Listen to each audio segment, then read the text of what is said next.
الحمد لله رب العالمين، والصلاة والسلام على سيد الأنبياء والمرسلين.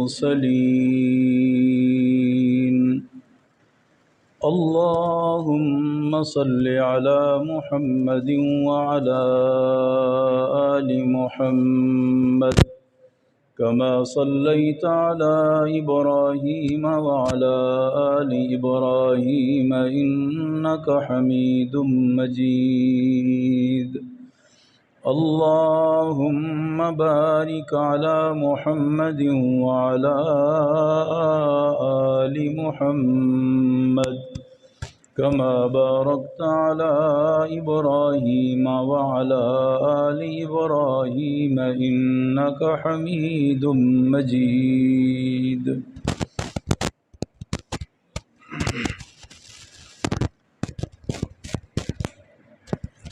معزز حاضرین،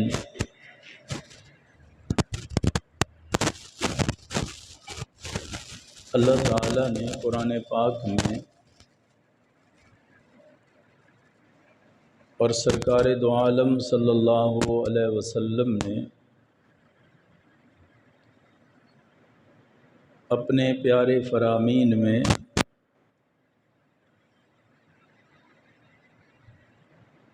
دو تعلق کا ذکر کیا ہے. ایک تعلق بندے کا اللہ کے ساتھ ہوتا ہے اور ایک تعلق بندے کا بندوں کے ساتھ ہوتا ہے. اور حالات اور موقع کی مناسبت سے آدھا پاکستان سیلاب کی زد میں ہے. ہزاروں گھر زمیں بوس ہو چکے اور سینکڑوں کی تعداد میں انسان، مرد و عورتیں، بچے لقمہ اجل بن چکے. کل کے امیر آج کے غریب ہیں.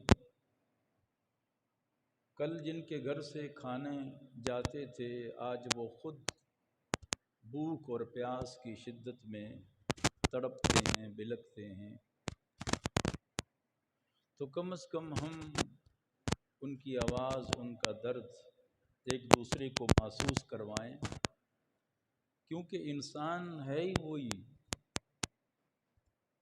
مسلمان کو پیغام یہی دیا گیا کہ المسلم کا جسد واحد، جسم کے ایک حصے کو درد ہو تو پورے جسم کو تکلیف ہوتی ہے، پورا جسم تڑپتا ہے. آج ہمارے بھائی، ہمارے مسلمان تڑپ رہے ہیں تو ہمیں بھی ان کا درد محسوس کرنا چاہیے. تو دکھی انسانیت کی فریاد آج انشاءاللہ قرآن و حدیث کی روشنی میں اس پہ بات کریں گے. اللہ سے تعلق، اللہ کو ایک ماننا، وحدہ لا شریک ماننا، اس کی ذات اور صفات میں کسی کو شریک نہ ٹھہرانا، جسے عقیدہ توحید کہتے ہیں. اور عبادات میں نماز ہے، روزہ ہے، حج ہے، زکوٰۃ ہے، وغیرہ وغیرہ. اس میں انسان پورا کر کے بندہ سمجھتا ہے کہ میں نے تعلق کو مکمل کر دیا. میرا عقیدہ توحید پہ تعلق ہے تو وہ میری ذات کا فائدہ ہے. میں نماز پڑھتا ہوں تو وہ میری ذات پر فرض ہے. میں روزہ رکھتا ہوں تو وہ میری ذات پر فرض ہے. وہ تو ذمہ داری ہے، کرنا پڑے گا. لیکن انسانیت کی خدمت کرنا یہ ہر مسلمان کی ذمہ داری ہے. ایک مسلمان کا، ایک انسان کا درد رکھنا، اسے تعلق بالناس کہتے ہیں، لوگوں کے ساتھ تعلق. اور اس کی بہت اہمیت ہے قرآن و حدیث میں. حتیٰ کہ سرکار دو عالم صلی اللہ علیہ وسلم نے یہاں تک فرمایا، آپ نے فرمایا من یسر مسلمن، جو کسی مسلمان پر آسانی کرتا ہے تو اللہ تعالی قیامت والے دن اس پر آسانی کرے گا۔ اور پھر آپ نے فرمایا کہ من آتا، جو عطا کرتا ہے کسی کو دیتا ہے، اور حتیٰ کہ اللہ کے نبی نے فرمایا کسی پیاسے کو پانی پلاتا ہے تو اللہ تعالی سقاہ اللہ من رحیق مختوم، اللہ تعالیٰ اسے رحیق مختوم جو جنت کا خاص چشمے کا پانی ہے، اللہ اس سے پلائے گا اس بندے کو جو کسی بندے کو پانی پلا دیتا ہے پیاسے۔ اور آپ نے فرمایا من اطعم جائعا، جو کسی بھوکے بندے کو کھانا کھلا دیتا ہے تو اطعم اللہ، اللہ اسے کھانا کھلائے گا۔ کہاں سے؟ فرمایا من ثمار الجنہ، جنت کے پھل اللہ اسے کھلائے گا۔ من کسا مسلمن، میرے نبی نے فرمایا جو کسی مسلمان کو کپڑوں کی ضرورت ہے وہ پہنا دیتا ہے تو آپ صلی اللہ علیہ وسلم نے فرمایا کساہ اللہ فی الجنہ، اللہ جنت کا لباس اسے پہنا دے گا۔ آپ ذرا تصور کریں، پانی پلانے پر رحیق مختوم جنت کے چشمے کا پانی ملا، کسی کو کھانا کھلانے پر بھوکے کو جنت کا کھانا ملا، اور کسی کو لباس پہنانے پر میرے نبی نے فرمایا جنت کا لباس اسے پہنایا جائے گا۔ ذرا تصور کریں کہ ایک انسانیت کو درد اور دکھ کو سمجھنا یہ کتنی پیارے نبی صلی اللہ علیہ وسلم کے نزدیک اہمیت کی بات ہے۔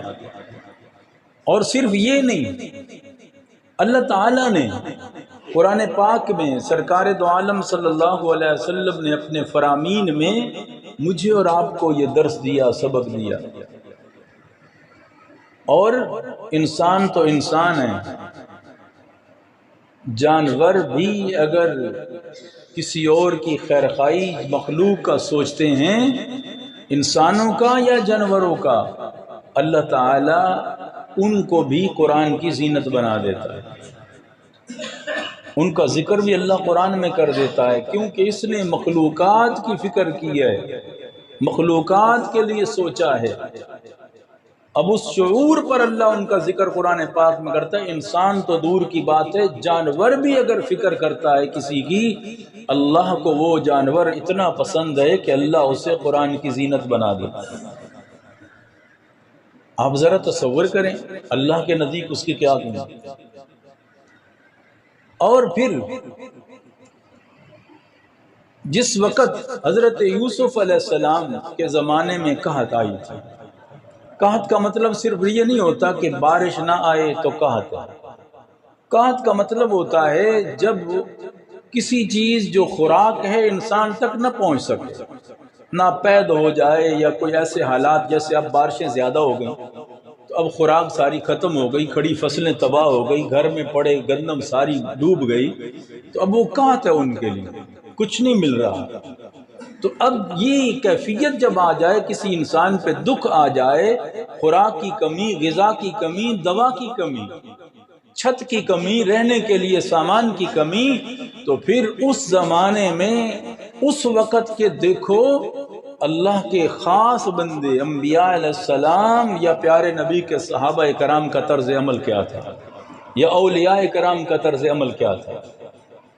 ذرا قرآن و حدیث کی روشنی میں اور تاریخ کی روشنی میں آپ کو بتاؤں کہ انہوں نے کیا کیا سوچا انسانیت کے لیے۔ پہلے میں ذرا اس کا حوالہ دوں کہ اللہ تعالیٰ نے سورہ نمل میں 2 جانوروں کا ذکر کیا، اور ان جانوروں نے دوسری مخلوقات کی خیرخواہی کا سوچا۔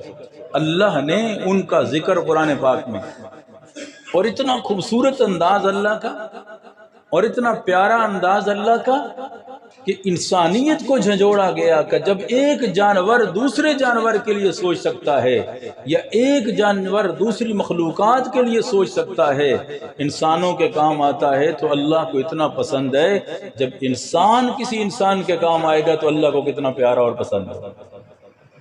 اللہ تعالیٰ نے پہلے جانور کا ذکر کیا جسے ہدہد کہتے ہیں، اور ایک جانور کا ذکر کیا جسے نملہ کہتے ہیں، چمٹی۔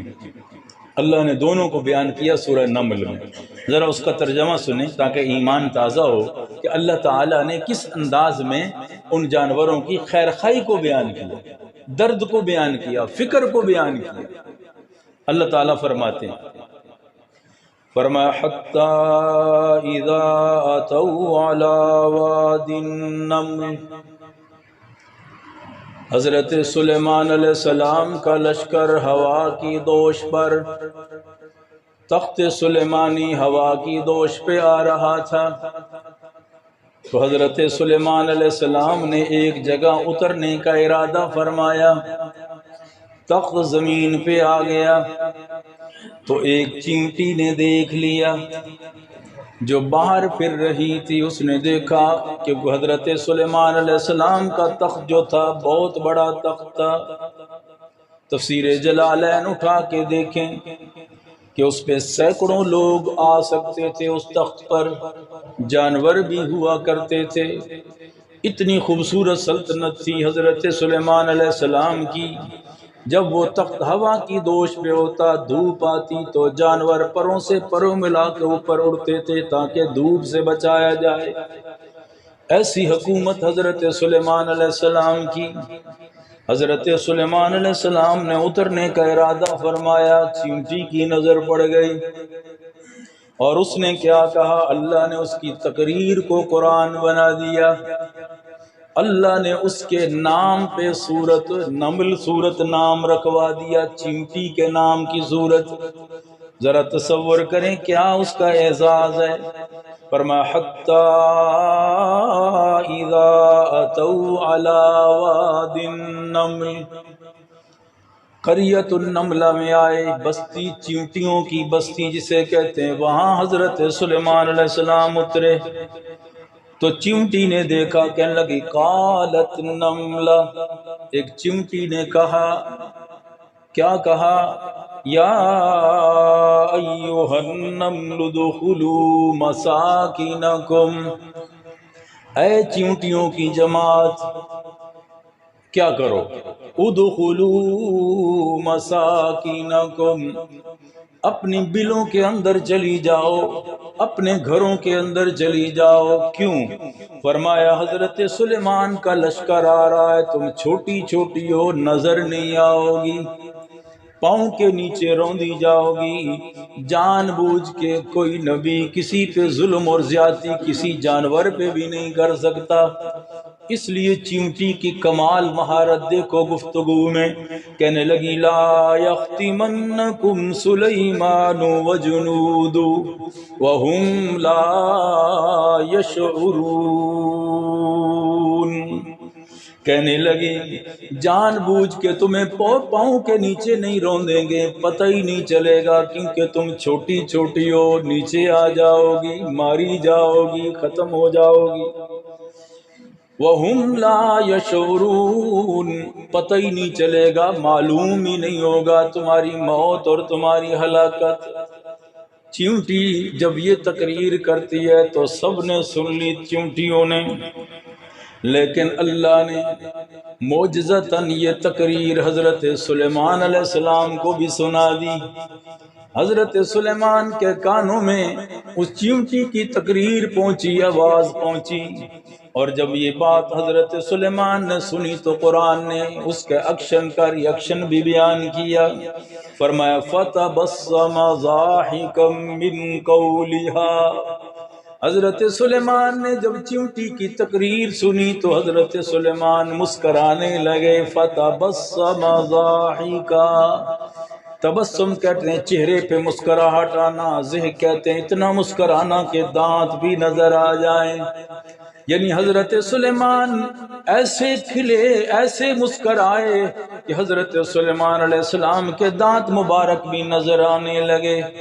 فَتَبَسَّمَ ضَاحِكًا مِّن قَوْلِهَا، اس چیونٹی کی بات سن کے حضرت سلیمان مسکرائے، اور کون سا جملہ کہا؟ قَالَ رَبِّ أَوْزِعْنِي أَنْ أَشْكُرَ نِعْمَتَكَ الَّتِي أَنْعَمْتَ عَلَيَّ وَعَلَى وَالِدَيَّ۔ حضرت سلیمان کا جملہ سنو، کیا کہتے ہیں؟ ربی اوزعنی ان اشکر نعمتک التی انعمت علی وعلی والدی۔ اے اللہ تیرا شکر ہے، تو نے مجھے یہ اعزاز بخشا ہے کہ چیونٹی کی بات کوئی سن نہیں سکتا، تو نے میرے کانوں میں اس کی آواز بھی پہنچا دی اور سمجھا بھی دیا۔ یا اللہ جتنا شکر تیرا ادا کروں کم میں، یہ تیرا ہی کمال ہے میرے مولا، تیری عطا کی ہوئی ہے نعمت ہے کہ تو نے ایک کمزور مخلوق کی آواز کو سلیمان کے کانوں میں پہنچا دیا۔ یا اللہ یہ تیرا ایک احسان نہیں ہے، انعمت علی وعلی والدی، آپ نے مجھ پر بھی اور بھی بہت بڑے احسانات کی اور میرے والدین پر بھی، کیونکہ حضرت داؤد علیہ السلام بھی اللہ کے نبی تھے جو حضرت سلیمان علیہ السلام کے والد محترم ہیں۔ فرمایا میرے والدین پر بھی آپ نے احسان فرمائے، مجھ پر بھی احسان فرمائے، ان اعمل صالحا ترضا، یا اللہ مجھے توفیق دے ہم ایسے کام کریں جس سے تو راضی ہو جائے۔ تو حضرت سلیمان علیہ السلام کو چیونٹی کی آواز پہنچی، چیونٹی نے کہا کہ نیچے بلوں میں گھس جاؤ، سوراخوں میں چلی جاؤ، اپنے گھروں میں چلی جاؤ، جان بچ جائے گی۔ حضرت سلیمان قریب آئے، مسکراتے ہوئے اللہ نے حضرت سلیمان علیہ السلام سے چیونٹی کی گفتگو کروا دی، کیونکہ اللہ نے حضرت سلیمان علیہ السلام کو بہت بڑی حکومت اور سلطنت عطا فرمائی۔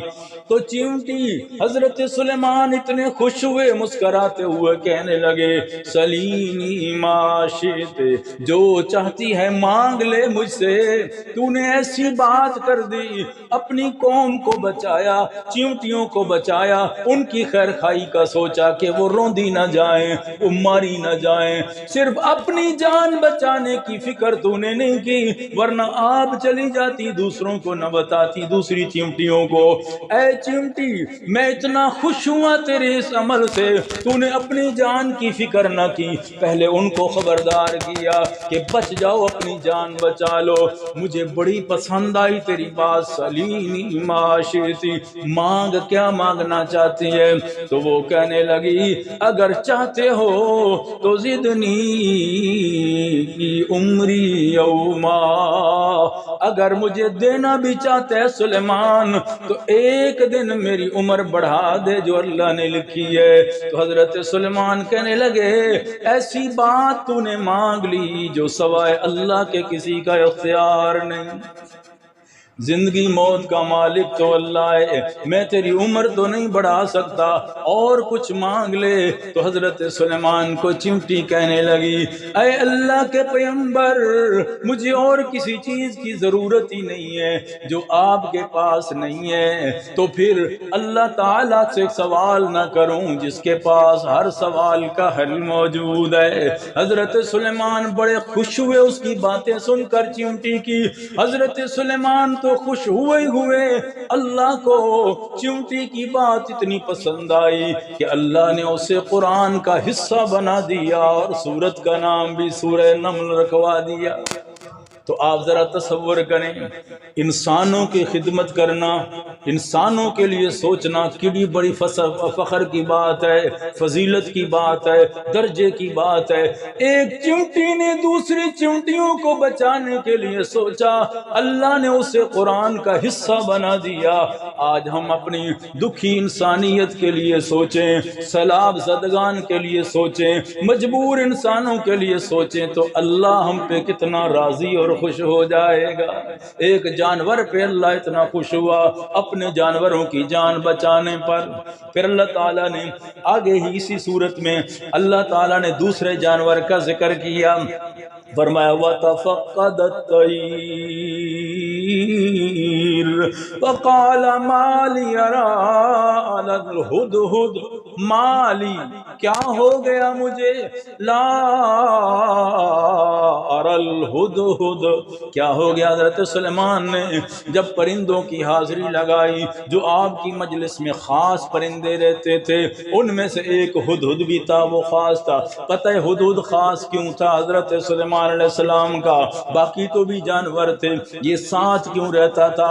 اس لیے کہ اللہ نے ہدہد میں یہ تاثیر رکھی تھی، یہ زمین پہ بیٹھ کے اللہ نے اس میں یہ خاصیت رکھی ہے کہ پانی کی گہرائی معلوم کر لیتا ہے کہ پانی کتنی گہرائی میں ہے۔ تو حضرت سلیمان علیہ السلام نے ایک دن پوچھا تھا ہدہد اللہ نے تیرے اندر کیا خاصیت رکھی ہے؟ حضرت سلیمان علیہ السلام کو ہدہد کہنے لگا اللہ نے میرے اندر یہ خاصیت رکھی ہے، میں زمین پہ بیٹھ کے جان لیتا ہوں کہ پانی کتنی گہرائی میں ہے۔ حضرت سلیمان نے کہا ہمارا سفر تو بڑا لمبا ہوتا ہے، ہواؤں میں تخت چلتا ہے، جنگلوں میں ہم اترتے ہیں، پانی کی ضرورت ہوتی ہے، تو ہمارے ساتھ رہا کر، جہاں پانی کی ضرورت پڑے گی تو بتا دے گا، قریب ہے تو ہم نکال لیں گے۔ تو ہدہد اس دن سے خاص بن گیا حضرت سلیمان علیہ السلام کا۔ ایک دن پانی کی ضرورت پیش آئی، حضرت سلیمان نے کہا ما لی لا اری الہدہد، کیا ہو گیا مجھے ہدہد نظر نہیں آ رہا اس مجلس میں، کہ ام کان من الغائبین، یا مجھے نظر نہیں آ رہا یا غائب ہونے والوں میں سے ہو گیا، غیر حاضر ہے۔ حضرت سلیمان کو فطرتاً تھوڑا غصہ آیا ہدہد پر کہ بغیر اجازت کے گیا ہے، میری اجازت کے بغیر گیا ہے۔ تو حضرت سلیمان نے کیا کہا؟ قرآن نے ان الفاظ کو ذکر کیا، فرمایا لَأُعَذِّبَنَّهُ عذابا شدیدا او لأذبحنه او ليأتيني بسلطان مبین۔ حضرت سلیمان نے دونوں باتوں کو ذکر کیا، فرمایا میں اسے عذاب دوں گا، سزا دوں گا، بڑی سزا دوں گا، اگر زیادہ جرم ہوا تو میں اسے ذبح کروا دوں گا، لیکن دلیل سے بات ہوگی، اولا یأتینی بسلطان مبین، اس کو بھی پورا پورا موقع دوں گا اپنی صفائی دینے کا۔ ایسے نہیں ہے کہ غائب ہو گیا بغیر پوچھے کہ میں سزا دوں، یہ انصاف اور عدل کا تقاضا ہے، نبی کی شان ہے۔ حضرت سلیمان نے کہا سزا دوں گا لیکن اگر کوئی دلیل صحیح لایا تو پھر چھوڑ بھی دوں گا اسے، اولا یأتینی بسلطان مبین۔ بس تھوڑی دیر ٹھہرے تھے، قرآن کہتا ہے فَمَكَثَ غَيْرَ بَعِيدٍ، تھوڑی دیر گزری تھی کہ اچانک آ گیا اور آ کے کہنے لگا فَقَالَ أَحَطتُ بِمَا لَمْ تُحِطْ بِهِ وَجِئْتُكَ مِنْ سَبَإٍ بِنَبَإٍ یقین۔ اے سلیمان اللہ کے نبی، آتے ہی پتا تھا غصہ ہوں گے، جلال میں ہوں گے، شعور دیکھو اس پرندے میں، ہدہد میں، آتا ہی فوراً نیچے گر گیا، گرتے ہی کہنے لگا کہ میں ایسی خبر لایا ہوں جس خبر کا آپ لوگوں کو ابھی تک پتہ ہی نہیں ہے، بِسَبَإٍ مِّن سَبَإٍ بِنَبَإٍ یقین۔ یقین اس لیے کہا کہ خبر نبا کا معنی خبر ہوتا ہے، کہنے لگا ایسی جان بچانے کے لیے نہیں کہہ رہا، پکی خبر لے کے آیا ہوں، اور جس خبر کو کوئی رد نہیں کر سکتا۔ کیا؟ انی وجدت امرأة تملکہم وأوتیت من کل شیء ولہا عرش عظیم۔ میں ایک عورت کی خبر لے کے آیا ہوں، میں ملکہ بلقیس سبا کی شہزادی کی خبر لے کے آیا ہوں، وہاں کیا ظلم ہو رہا ہے، میں اڑتے اڑتے چلا گیا، میں اس علاقے میں پہنچا جو سبا کا علاقہ ہے، وہاں میں نے دیکھا ایک عورت کی حکمرانی ہے، چلو حکمرانی تو اپنی جگہ ہے، لیکن ہے کیا وہ وہاں وہ اللہ کو چھوڑ کر سورج کی پوجا کرتے ہیں، سورج کو سجدہ کرتے ہیں، اللہ کو بھولے ہوئے ہیں وہ۔ تو حضرت سلیمان نے ایک خط لکھ کے بھیجا اسے، اگر تیری خبر سچی ہے تو پوری تفصیل آگے موجود ہے، ہدہد کا واقعہ آپ پڑھ لیں قرآن پاک کو تفسیر اور ترجمے کے ساتھ۔ اللہ نے اس کا ذکر کیا آگے، قوم سبا کا مکمل کیسے آئی، تخت کیسے آیا، پھر کیسے، پوری تفصیل ہے، میں اس پہ بات نہیں کر رہا، میں بات یہ کر رہا ہوں ذرا ہدہد کو دیکھو۔ اللہ نے اس میں دو چیزیں اللہ نے اضافی کر دی، اللہ نے ذکر قرآن پاک میں کر دیا۔ ایک تو انسانوں کی خیر خواہی کا کام اللہ نے اسے لیا، پانی کی خبر دیتا ہے کہ پانی اتنی گہرائی میں ہے، وہ پانی انسانوں کے کام آتا ہے، تو اللہ تعالیٰ نے اس کو پسند فرما لیا۔ دوسرا، جو قوم اللہ سے بچھڑ چکی تھی، رب کو ناراض کر چکی تھی، ہدہد نے ان کی خیر خواہی کی، ورنہ اڑتا جاتا تو کیا ہوتا، آ جاتا واپس، لیکن اس نے کہا یہ ٹھیک نہیں ہو رہا، اس نے آ کے خیر خواہی کی اس قوم کو۔ اللہ نے اس قوم کو، سبا کو، ایمان کی دولت دی تو ہدہد جانور اور پرندے کی وجہ سے۔ ذرا دیکھو اللہ نے اسے قرآن پاک کا حصہ بنا دیا۔ اب ذرا سورہ یوسف کو دیکھو، جب مشکل حالات آ جاتے ہیں اللہ کے نبیوں کا عمل کیا ہوتا ہے، صحابہ کرام کا عمل کیا ہوتا ہے، انبیاء اور اولیاء کا عمل کیا ہوتا ہے جب مشکل حالات آتے ہیں۔ جیسے آج ہمارے آدھے پاکستان میں مشکل حالات ہیں، آج طوفانوں اور بارشوں کی وجہ سے، سیلاب کی وجہ سے ہم صرف اپنا نہیں سوچ سکتے، اپنے کھانے کا نہیں سوچ سکتے، اپنے گھر کے چولہے کا نہیں سوچ سکتے، ہم ان روتے ہوئے یتیموں کو بھی دیکھنا ہوگا، بے سہارا بیٹھی ہوئی ان ماؤں کو جن کو کبھی کسی نے دیکھا نہ تھا، آج ان کو درختوں پہ بیٹھے ہوئے، چڑھتے ہوئے دیکھنا ہوگا، اور پگڈنڈیوں پہ بیٹھے ہوئے دیکھا ہوگا، شاپر کے نیچے ساری رات گزارتے ہوئے، ٹھٹرتے ہوئے ان کو دیکھا ہوگا۔ آج ہمیں ان کا درد محسوس کرنا ہوگا، جنہوں نے دو دن سے کچھ نہیں کھایا ہوگا، آج ہمیں ان کا درد محسوس کرنا ہوگا، جن کے لیے انتظار میں بیٹھی ہیں کوئی آئے ہمیں کھانا دینے والا، کوئی آئے ہمیں لباس دینے والا، جن کے پاس پیسے تو تھے لیکن پانی کی زد میں آ گئے، زیور تو تھے پانی کی زد میں آ گئے، جانور تھے پانی کی زد میں آ گئے، بچے تھے ان کو سنبھالنے کے لیے کئی بچے بیچارے پانی کی لہر میں چلے گئے۔ جب مشکل حالات آتے ہیں اللہ کا قرآن ہمیں کیا درس دیتا ہے، صرف اپنی نہ سوچو اس دن کیا کرو۔ حضرت یوسف علیہ السلام نے وہ سبق ہمیں دے دیا، اللہ کا قرآن اسے نقل کرتا ہے، وَقَالَ الْمَلِكُ إِنِّي أَرَى سَبْعَ بَقَرَاتٍ۔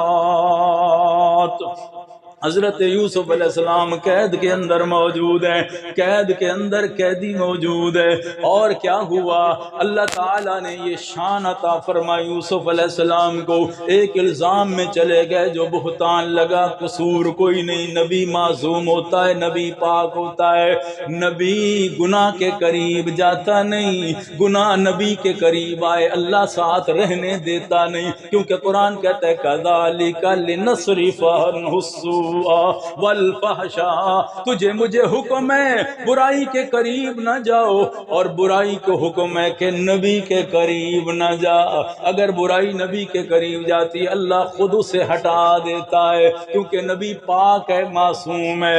الزام لگا یوسف علیہ السلام پر، قید خانے میں چلے گئے، وہاں دونوں جوانوں کو خواب ملا جو پچھلے رکوع میں موجود ہے، پھر بادشاہ کو خواب ملا، بادشاہ کا خواب کیا تھا، قال الملك إني أرى 7 بقرات سمان، 7 گائے ہیں، بادشاہ خواب میں دیکھتا ہے 7 گائے ہیں، سمان موٹی تازی گائیں، يأكلهن 7 عجاف، موٹی گائے سبز۔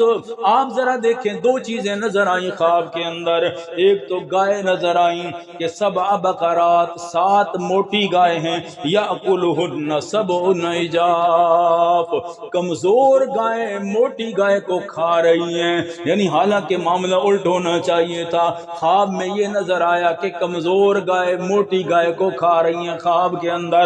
اور نمبر 2 وسبع سنبلات خضر واخر یابسات، 7 بالیاں ہیں جو گندم کے سٹے ہوتے ہیں، 7 بالیاں ہیں سبز اور 7 خشک ہیں۔ تو حضرت یوسف علیہ السلام کو یہ خواب بتایا گیا، بادشاہ نے پہلے اپنی کابینہ کے سامنے رکھا، سب نے کہا اضغاث احلام، یہ تو ایک خیال ہے، کوئی خواب کی تعبیر نہیں ہے، جیسے ذہنی خیال ہوتا ہے، تعبیر اس کی کوئی نہیں ہے۔ لیکن اس کو شک تھا کہ نہیں یہ خواب عام خواب نہیں ہے، تو وہ فکر میں تھا۔ تو ایک بندہ جو قید سے رہا ہو کے آیا تھا، اس نے آ کے بتایا کہ مجھے ایک بندے کا پتہ ہے جو قید خانے میں موجود ہے، اگر آپ اجازت دیں تو میں اس کو خبر لے کے آتا ہوں، خواب کی تعبیر لے کے آتا ہوں۔ اللہ کا قرآن کہتا ہے دوڑتے دوڑتے آیا وہ بندہ جو بادشاہ کو پانی پلانے والا، مشروب پلانے والا تھا، وہ دوڑتے دوڑتے آیا، کہتے یوسف ایھا الصدیق افدنا فی 7 بقرات، اے میرے دوست ایھا الصدیق، اے میرے دوست یوسف، بتانا یہ خواب ملا ہے بادشاہ کو، اس کی تعبیر کیا ہے؟ قربان جاؤں یوسف علیہ السلام کے علم پر، اس تعبیر اور تدبیر پر۔ یوسف علیہ السلام نے کہا میں خواب کی تعبیر بھی بتاؤں گا، اس کی تدبیر بھی بتاؤں گا، آگے چلنے کی ترکیب بھی بتاؤں گا، صرف خواب نہیں بتایا۔ یوسف علیہ السلام نے جب اس کی تعبیر بتائی کہ حضرت یوسف علیہ السلام نے فرمایا 7 سال خوب بارشیں برسیں گی، فصل بڑے اگیں گے، اور 7 سال قحط کے آ جائیں گے، کچھ بچے گا نہیں، زمین اگانا چھوڑ جائے گی، 15واں سال جو ہوگا اس میں خوب بارشیں آئیں گی اور خوب سبزہ ہوگا، لیکن وہ 7 سال بڑے مشکل آنے والے ہیں۔ تو جب یہ خبر پہنچی بادشاہ کو، وہ کہنے لگے لے کے آؤ اس نوجوان کو جس نے یہ ترتیب بھی بتائی، ترکیب بھی۔ تو یوسف علیہ السلام بادشاہ کے دربار میں آئے، اللہ کی شان دیکھو، جب اللہ تعالیٰ نے ان کے علم کی فوقیت انہیں عطا فرما دی، بادشاہ مان گیا کہ واقعی صحیح بات ہے۔ حضرت یوسف علیہ السلام نے کہا اجعلنی علی خزائن الارض انی حفیظ علیم، کہنے لگے مجھے وزیر خزانہ بنا دو، علی خزائن الارض، وزیر خزانہ مجھے بنا دو۔ آپ ذرا تصور کریں، جب انسانیت کو ضرورت ہو تو پیغمبر بھی اپنے آپ کو پیش کر دیتا ہے۔ حالانکہ حضرت یوسف علیہ السلام کو کوئی دنیا کی چاہ نہیں تھی، عہدوں کی چاہ نہیں تھی، اللہ نے ان کو تو حسن کا شہزادہ بنایا تھا، سب لوگ ان سے محبت کرنے والے تھے، اس کے باوجود جب ضرورت تھی انسانیت کو، کہنے لگی اجعلنی علی خزائن الارض، مجھے وزیر خزانہ بنا دو، کیوں؟ انی حفیظ علیم، میں جانتا بھی ہوں غلے کی حفاظت کیسی کرنی ہے، علیم میں بڑا ماہر ہوئی اس چیز میں، آپ مجھے ہی بنا دیں۔ اللہ اکبر، یوسف علیہ السلام نے اپنے آپ کو پیش کر دیا۔ یہاں سے یہ بات ثابت ہوتی ہے جب ضرورت ہو انسانیت کو، دکھی انسانیت کو، تو انسان کو اپنے آپ کو پیش کرنا چاہیے، جیسے یوسف علیہ السلام نے پیش کر دیا، وزیر خزانہ بن گئے، قحط کا زمانہ آ گیا، بڑی ڈسپلن کے ساتھ، بڑی ترتیب کے ساتھ حضرت یوسف علیہ السلام نے حویلیاں بنا بنا کر 7 سال غلے کو جمع کرتے رہے، بالیوں کے اندر گندم کو رہنے دیا، باہر نہ نکالی تاکہ خراب نہ ہو جائے، اس طرح سیٹنگ کی۔ جب وہ 7 سال قحط کے آ گئے تو پہلا حکم یہ فرمان جاری کر دیا، سنو ذرا مسلمان بھائیو، کیا ہم میں سے کسی نے سوچا آج تک کہ نہیں سوچا جو حضرت یوسف علیہ السلام نے پلاننگ بنائی، جب دوسروں پر مشکل آ گئی، مصر کے لوگوں پر پریشانی آ گئی، پہلا فرمان بھی یہ تھا کہ آج کے بعد کھانا چاہے بادشاہ ہو یا وزیر ہو یا مشیر ہو یا عام انسان ہو، کھانا صرف ایک ٹائم ہی ملے گا، باقی کھانا ان ضرورت مندوں کو پہنچے گا جن کی ضرورت ہے۔ ذرا تصور کریں، وقت کا بادشاہ بھی ایک ٹائم کھا رہا تھا، یوسف علیہ السلام بھی ایک ٹائم کھا رہے تھے، اس انداز میں ایک آدمی کو ایک اونٹ غلے کا بنا ہوا ملتا تھا۔ قرآن نے اس کی تفصیل بتائی۔ وہ 7 سال ایسے گزرے کہ 7 سالوں کے بعد جب 15 تاریخ اٹھا کے دیکھو، تفاسیر اٹھا کے دیکھو، کوئی بندہ ایسا نہیں تھا جو بھوک کی وجہ سے مر گیا ہو، کوئی بندہ ایسا نہ تھا جس کے پاس کھانا نہ پہنچا ہو۔ کیا آج ہم مسلمانوں نے اپنے بھائیوں کے لیے، اپنے بزرگوں کے لیے، اپنی ماؤں کے لیے، اپنی بہنوں کے لیے سوچا ہے؟ کیا کوئی کھانا ہم نے کم کر دیا ہے؟ کوئی یا راشن لے کے رکھا ہے، یا ہم نے سوچا یار ان تک بھی کچھ پہنچنا چاہیے؟ ہم نے نہیں سوچا تو ہم مجرم ٹھہریں گے، اللہ ہم سے سوال کر لے گا۔ تیرے بھائی دوسرے صوبے کے، تیرے بھائی دوسرے علاقے کے بھوک میں بلک رہے تھے، مر رہے تھے، تو نے ان کے لیے کیا سوچا؟ تیرے کھانے ویسے ہی چلتے رہے، تیرے لباس ویسے ہی چلتے رہے، تو نے کیا سوچا اس انسانیت کے لیے؟ سبحان اللہ۔ میں صرف یہ بات نہیں کرتا، سرکار دو عالم صلی اللہ علیہ وسلم کا زمانہ آیا، حضرت عمر کا زمانہ دیکھو، عام الرماد اٹھا کے دیکھو، عام الرماد وہ سال آیا جس میں غلہ ختم ہو گیا تھا، کھانے کے لیے مشکلات بن گئی تھی، قحط کی صورت پیدا ہو گئی تھی۔ حضرت عمر رضی اللہ تعالیٰ عنہ نے یہ اعلان فرمایا تھا کہ آج کے بعد میں کبھی بھی گوشت نہیں کھاؤں گا۔ حضرت عمر نے فرمایا تھا میں گھی استعمال نہیں کروں گا ان دنوں میں، ساری چیزیں غریبوں کے لیے، ضرورت مندوں کے لیے۔ حضرت عمر نے وسیع دسترخوان لگوا دیے مدینہ کے اندر۔ تاریخ اٹھا کے دیکھو، 10 ہزار بندے نے بھی کھانا کھایا ایک دن میں حضرت عمر کے دسترخوان پر۔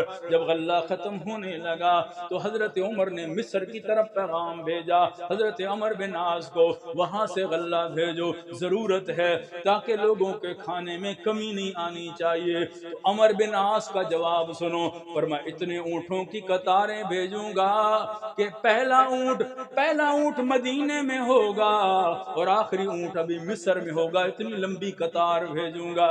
حضرت عمر خوش ہو گئے، مسئلہ حل ہو گیا۔ لیکن اللہ کی شان دیکھو، سویرے جب اٹھے آنکھوں سے آنسو تھے، کیونکہ ایک اعرابی ملے، حضرت عمر رضی اللہ تعالیٰ عنہ کا یہ پیغام سن لیا، مصر سے اب آ رہا ہے، کوئی ضرورت نہیں، پریشانی ختم ہو گئی ہے۔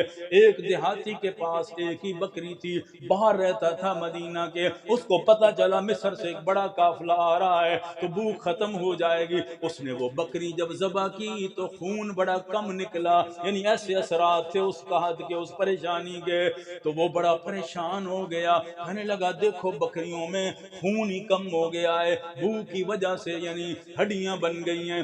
اس انداز میں حضرت عمر کے پاس اس فکر میں رات کو سویا کہ صبح مدینہ جاؤں گا۔ اللہ کی شان دیکھو، اٹھا کے دیکھو تاریخ، حضرت عمر کا زمانہ، رات کو خواب میں جناب محمد الرسول اللہ صلی اللہ علیہ وسلم کی زیارت ہو جاتی ہے۔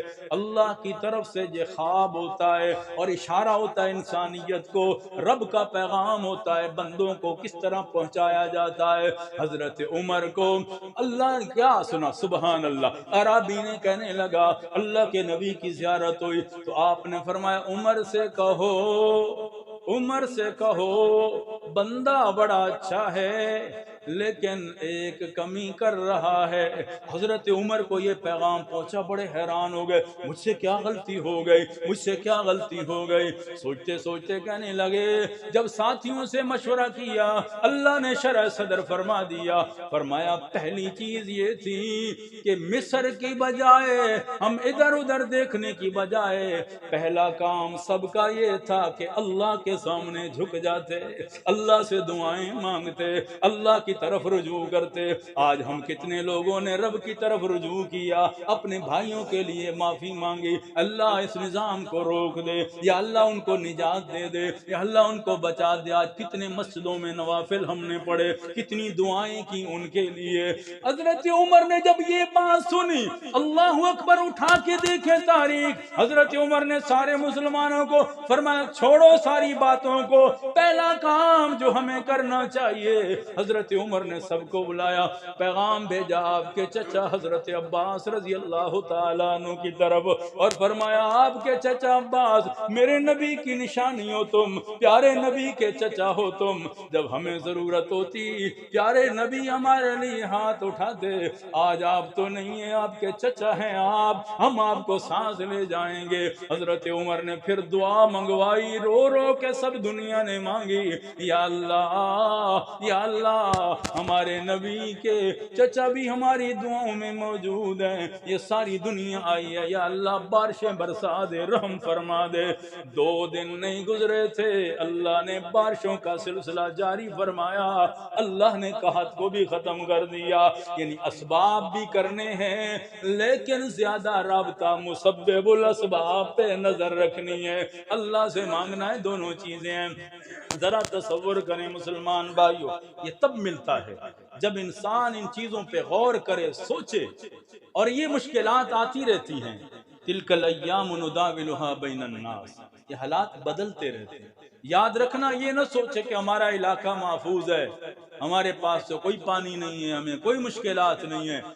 ایسے علاقوں میں بھی اس دفعہ سیلاب آیا جہاں کئی 50 سال گزر گئے، سیلاب کا نام و نشان نہ تھا، لیکن اللہ کی شان، انسان جب اللہ حالات پھیرتا ہے تو کوئی نہ کوئی اسباب بن جاتے ہیں۔ تو اس لیے اللہ فرماتے وَاتَّقُوا فِتْنَةً لَا تُصِيبَنَّ الَّذِينَ ظَلَمُوا مِنْكُمْ خَاصَّةً، خیال کرو اس فتنے سے ڈرو جو جب آتا ہے تو اس میں نیک بھی رگڑے جاتے ہیں، برے بھی رگڑے جاتے ہیں۔ جب بارش آتی ہے نا، گھروں میں پانی صرف بروں لوگوں کے نہیں داخل ہوتا، ہر بندے کے گھر میں پانی داخل ہو جاتا ہے، ہر بندہ آزمائش و امتحان میں آ جاتا ہے۔ تو اللہ فرماتے اس دن سے ڈرو جس دن کہیں تم پر بھی آزمائش نہ آ جائے، تمہارے اوپر میں مصیبت نہ آ جائے، ڈرو اس دن سے، اور فکر کرو اپنی انسانیت کی اور مخلوقات کی۔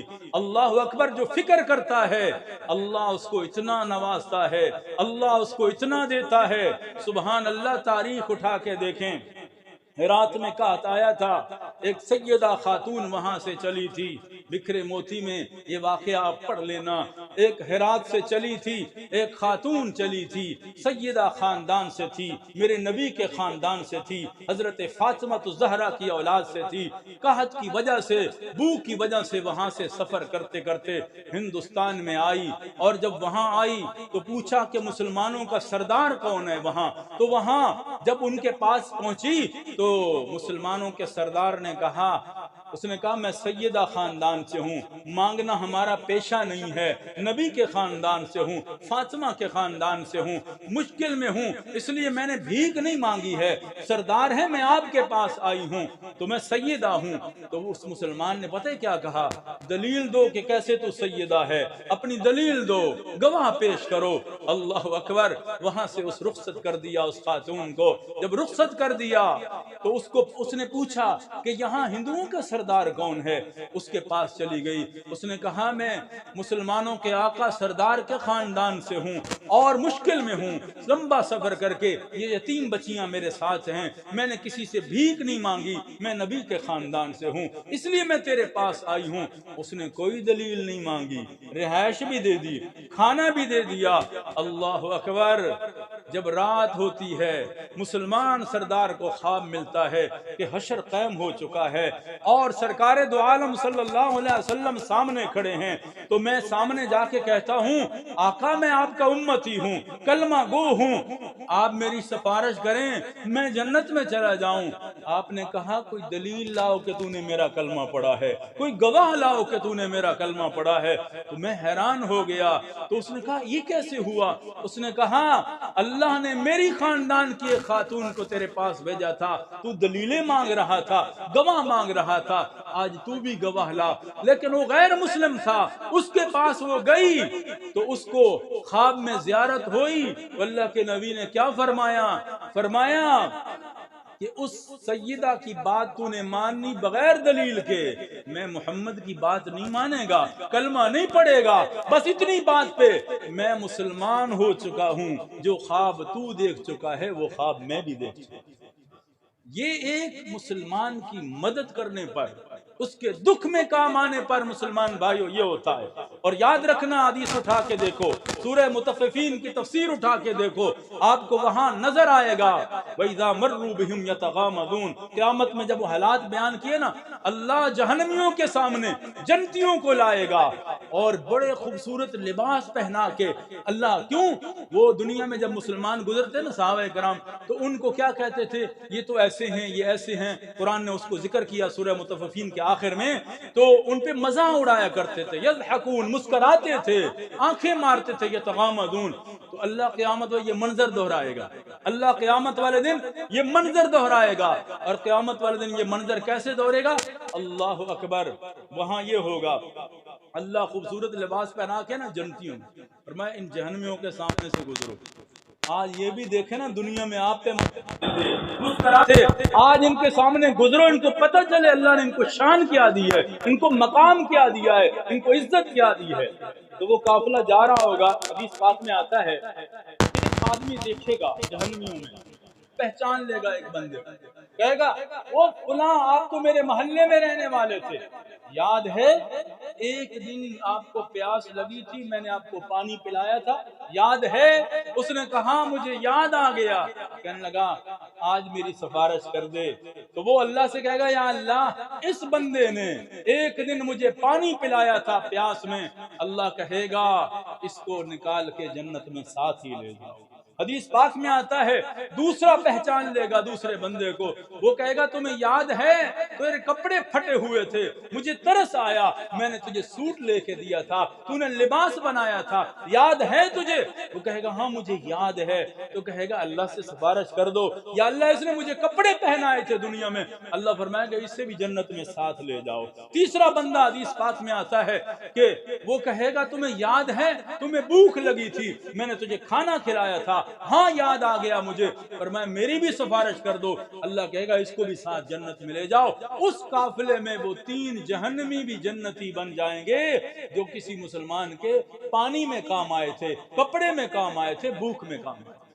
تو آج ہم مسلمانوں کے لیے یہ پیغام ہے، آج کے جمعے کا یہی پیغام لے کے جائیں کہ آج ہم دکھی انسانیت کے کام آئیں، ان کے لیے سوچیں، جو بھی تنظیمیں، جو بھی لوگ آپ جن پر آپ کو اعتماد ہے، میں یہ نہیں کہتا فلاں کو کرو فلاں کو، جن پر آپ کو اعتماد ہے کہ آپ کا فنڈ صحیح جگہ پہنچے گا، ضرورت مندوں کا پہنچے گا، ان ذریعوں سے آپ وہاں تک بھیجیں، کپڑے بھیجیں، دوائیاں بھیجیں، راشن بھیجیں، ان چیزوں کی بہت زیادہ وہاں ضرورت ہے، اور ان حالات میں مسلمان بہت ہی پریشان ہیں، اور پتہ نہیں کب تک یہ رہے گا۔ وہ علاقے ایسے ہیں، پتہ نہیں آپ نے دیکھے نہیں، سرحد کے علاقے، ہمارا بکھر ہے ہمارے قریب، یہ دریائے سندھ کے ساتھ سارا یہ پٹی لگتی ہے جہاں سیلاب ہے، تو وہاں زمینیں پکی ہیں، بہت پانی جذب نہیں کرتی، تو مٹیالہ علاقہ نا ریتلا، تو وہاں پانی جذب ہو جاتا ہے، تو وہ زمینیں سخت، وہاں پانی جذب نہیں ہوتا جلدی۔ اب بارشوں کا پانی بھی کھڑا ہے، اوپر پہاڑوں سے پانی، کوئی سلمانی سے پانی، کوئی چشمہ سے پانی، یہ سارے پہاڑوں سے پانی آ رہا ہے، اور اس پانی کے اندر پھر بڑی مشکل ہے،